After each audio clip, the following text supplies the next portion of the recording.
Olá pessoal, tá começando mais um vídeo aqui no canal À Margem. Eu sou o Gabriel Ribeiro e nesse vídeo eu vou falar sobre as questões dos povos originários, né? Essas diversas batalhas cotidianas que os povos indígenas, né? Diversas aldeias, diversas etnias estão enfrentando, e com isso vem sofrimento, vem perdas de vida, vem perdas de terras, né? Todo aquele sofrimento que um ser humano, um corpo, possa sofrer em meio à violência, a ataques daqueles grupos extremamente violentos. E antes de eu começar a falar aqui sobre essas questões, você que acompanha o canal, que gosta dos vídeos aí, peço que no final dele você possa estar dando like, se inscrevendo no canal, caso goste dos conteúdos que eu coloco aqui, tá? Ative o sininho, isso é muito importante, que aí com a ativação do sininho, tudo que eu publicar aqui no canal À Margem, você vai estar recebendo a notificação. E lembrando, gente, que esses pedidos não é luxo, não é para ficar tirando onda, ostentando, nem nada do tipo. É apenas sobrevivência, é apenas um pedido que acarreta, tá, no fortalecimento e na continuidade desse trabalho que a gente vem fazendo com tanto carinho, responsabilidade e comprometimento, beleza?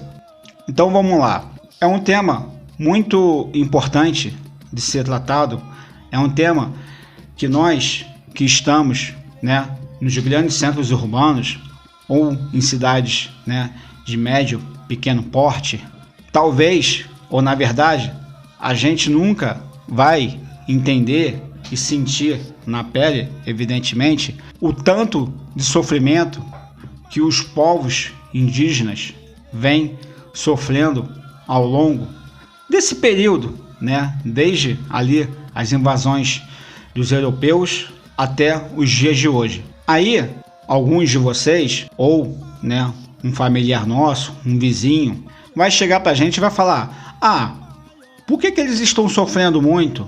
Eles não têm as terras deles lá, etc e tal. Eu não vejo tanta notícia, né, numa grande mídia, num canal, né, de grande audiência, falando que eles estão sofrendo, que eles estão sofrendo violência, ataques, né, de garimpeiros, etc. Aí nessa hora, eu acho, né, que é importante, relevante, a gente sugerir portais digitais, né, sites que cobrem as questões dos indígenas, né, sites, organizações, associações que falam em nome dos indígenas, né, associações essas muitas das vezes organizadas, né, e feitas pelos próprios indígenas ou indigenistas ou qualquer outra pessoa que esteja ali, né,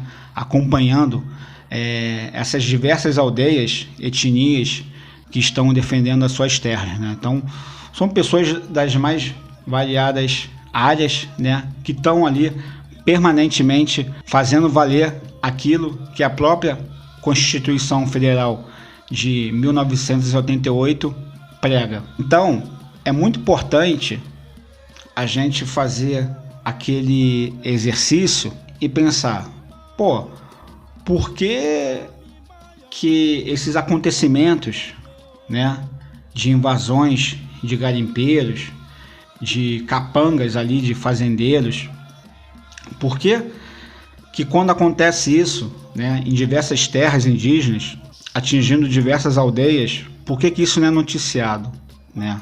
Por que o campo da esquerda, né, os chamados partidos de esquerda, durante esse período de campanha eleitoral, não mencionam, não falam, né, sobre o que está acontecendo lá nesses espaços considerados afastados por uma perspectiva de quem está nos grandes centros? Porque, vamos lá, são fazendas, né, de pessoas com muita grana que vão utilizar ilegalmente, diga-se de passagem, é muito importante colocar né, a palavra correta, ilegalmente, esses fazendeiros vão utilizar as terras indígenas para ali instalar pasto, instalar ali algum tipo de situação que vá beneficiar a produção de gados. Então, por exemplo, a gente pode pegar ali o território Menku do povo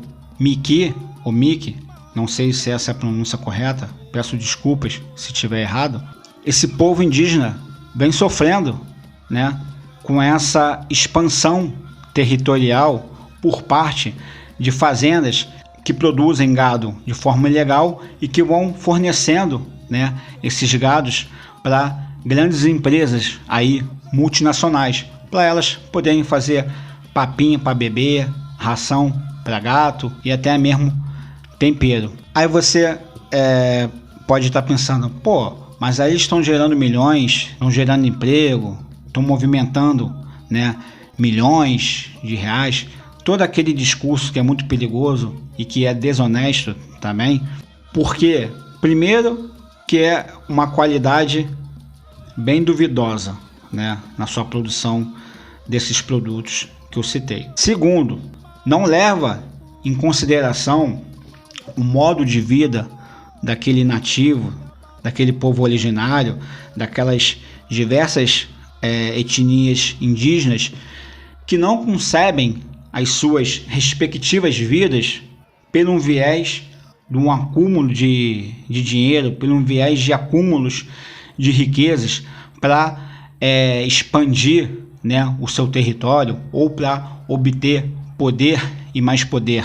Não está na hora da gente resgatar esse discurso que os próprios indígenas ali estão o tempo todo falando, que para eles a sua relação com o meio ambiente não pode ser uma relação de extração de recursos naturais de forma abrupta, violenta.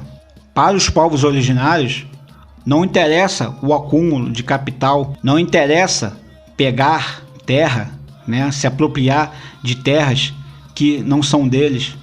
E por que essa lógica do acúmulo de riquezas, dessa expansão territorial das multinacionais, das grandes empresas, do acúmulo de dinheiro para se tornar ali o capital, para gerar cada vez mais uma produção em grande escala? Por que esse discurso, né, que é hegemônico, ele tem que ser ali colocado de forma autoritária e, inclusive, domesticar aqueles que historicamente, tradicionalmente, falam em nome das minorias chamadas representativas, que inclui, sim, as mulheres, a comunidade negra, que inclui a galera LGBT, mas também inclui os povos originários, os quilombolas. O povo Miki, ou povo Miki, é um povo indígena que cultiva uma diversidade de alimentos nas suas terras. Mandioca, pequi, cabriteiro. O povo Miki teve a sua terra reconhecida ali em 1970.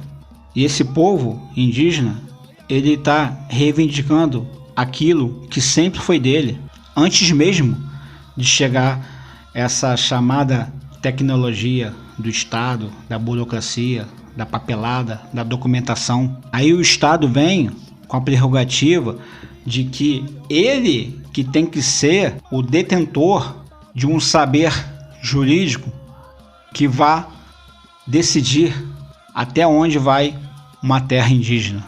Aí mesmo esse povo indígena ali localizado no norte do Mato Grosso, estando ali há séculos, só em 1970 que ele é reconhecido pelo governo, ali na época a ditadura militar.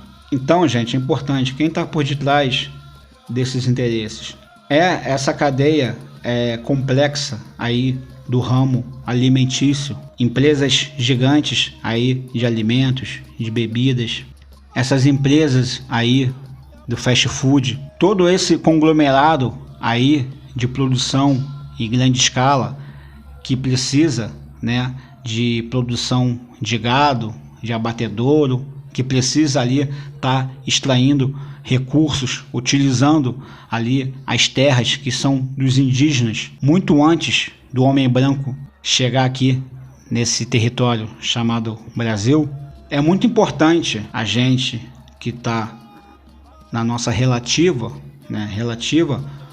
zona de conforto, que não verá, dificilmente verá alguma notícia, alguma informação, algum programa numa mídia convencional falando, defendendo, cobrindo todo esse contexto que diversas aldeias indígenas vêm sofrendo, sobretudo recentemente, por conta desse discurso genocida, desse discurso proto-fascista que está aí encabeçando a dita autoridade máxima, que é o governo federal.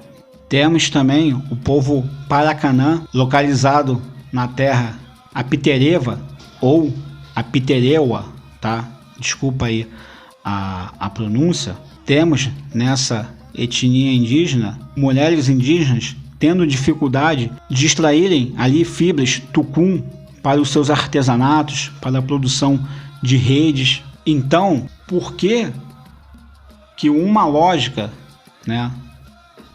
de extração de recursos naturais feita de forma violenta, sem respeitar o meio ambiente, sem respeitar ali territórios indígenas que estão ali há séculos vivendo de uma maneira bem diferente dessa, por que a gente não vai ver aqueles que se consideram, de esquerda, defendem as minorias representativas? Porque não tem um comitê, uma instância que, independente de estar ali no parlamento ou não, mas, uma instância que possa estar permanentemente dialogando ali com essas etnias indígenas e as suas reivindicações das demarcações de terras sejam respeitadas. Os povos indígenas, gente, eles não querem o que não é deles. O modo de vida deles já são considerados com muita fertilidade, com muita abundância, porque eles preservam o solo, preservam as águas do rio e vivem de uma maneira muito integrada com o meio ambiente, com o ecossistema no qual estão ali inseridos. Então, vamos pensar, é um tema complexo, Falar em poucos minutos não é tão simples e não se resolve estalando o dedo, e falando um texto bonito, algo do tipo. É um conjunto de fatores. E olha, gente, não pense que os indígenas estão ali ignorando qualquer tipo de apoio, de ajuda de você, branco, de você que está na cidade grande, de você que está aí num centro urbano. Eu, de vez em quando, troco umas ideias com indígenas, que têm o direito de ter o seu celular, a sua comunicação em rede social. Então, eu converso com alguns deles e eles falam que eles precisam sim do apoio de quem está na cidade grande, que tem esse privilégio de ser branco e que minimamente desperta uma consciência e percebe que os povos indígenas têm o direito de viver da maneira deles, de acordo com as suas culturas, de acordo com a sua história, de acordo com os legados ancestrais. Isso não sou eu que estou falando, não são os povos indígenas que estão falando. É a própria Constituição de 1988 que está dizendo lá: preservar, respeitar a cultura dos povos originários, que têm autonomia de serem como querem ser. Inclusive, a chamada democracia cria órgãos, para poder promover essas culturas, preservar, essas terras, preservar esse modo de vida. Essas instituições também vão perdendo, uma capacidade de defender o que a própria Constituição está dizendo. Vou retomar aqui esse tema É um tema que não se encerra evidentemente num vídeo curto como esse. São diversas aldeias indígenas, são diversas demandas que uma aldeia, uma terra está sofrendo ali com pasto de produção de gados, a outra aldeia está sofrendo com rodovia passando por suas terras, está sofrendo com usina hidrelétrica que está poluindo ali o rio, está contaminando a água e assim levando doenças para esses indígenas que tanto cuidam do solo, que tanto cuidam ali da água, do meio ambiente. E eu quero encerrar esse vídeo aqui, gente, né? Essa mensagem na garrafa aqui, homenageando aí, me solidarizando ao Bruno Pereira, um indigenista assassinado lá no Vale do Javari, ali pela Amazônia, e o jornalista Dom Philips, que o acompanhava. Faço isso com atraso, porque o vídeo que eu tinha feito lá na época desse episódio, né, e foi um caso que repercutiu, porque o Bruno Pereira fazia um trabalho muito bacana ali junto a etnias indígenas ali da região. Dom Philips, o britânico jornalista, veio para documentar tudo isso. Quando eu gravei esse vídeo, teve um probleminha técnico, então eu não pude colocar no ar. Então vieram acontecendo outras coisas, né? E só agora eu tô tendo essa oportunidade de gravar aqui, né, um vídeo, uma mensagem na garrafa, como carinhosamente eu chamo, para poder dar espaço a esse discurso e fazer você que está aí me assistindo refletir, levar essa questão para uma mesa de jantar, de almoço, durante o café, ou mesmo com a sua vizinhança, com seu amigo. Isso é muito importante, a gente não pode deixar perder de vista. E não pense, é fácil você estar aí, homem branco, falando da sua casinha, do seu teto, do seu conforto sobre isso. Espera aí. Os povos indígenas contam com a ajuda daqueles que têm a consciência de que eles têm direito de viver, né, de viverem da maneira que acham o correto. Meu máximo respeito também a todos os ambientalistas que perderam a sua vida de forma covarde por defenderem ali rios, espécies, né, ameaçadas em extinção. O canal à Margem vai estar retomando essas questões, falando das diversas demandas também que são encontradas entre os povos originários. Vou aqui também trazer com calma a importância da gente pensar povos originários, povos indígenas e as suas cosmologias. É isso, gente. Um tema que eu falei na responsa, com cuidado. Vamos estar pensando, vamos estar levando essas questões, né? Se você considera relevante, não podemos ficar com medo de levar essas questões para espaços que a gente acha que seja importante, relevante, tá abrindo esse diálogo, abrindo esse debate, beleza? Então é isso, vou encerrando por aqui. Antes, queria dizer para estarem atentos também ao meu blog e lembrar para vocês que o canal à Margem ele tem a opção do Seja Membro. A partir de R$ 4,99 por mês, vocês podem estar assinando o Seja Membro e com isso ganhando exclusividade para assistirem a live do Barbudo toda quarta-feira a partir das 20 horas. Vou nessa então, gente. Até a próxima.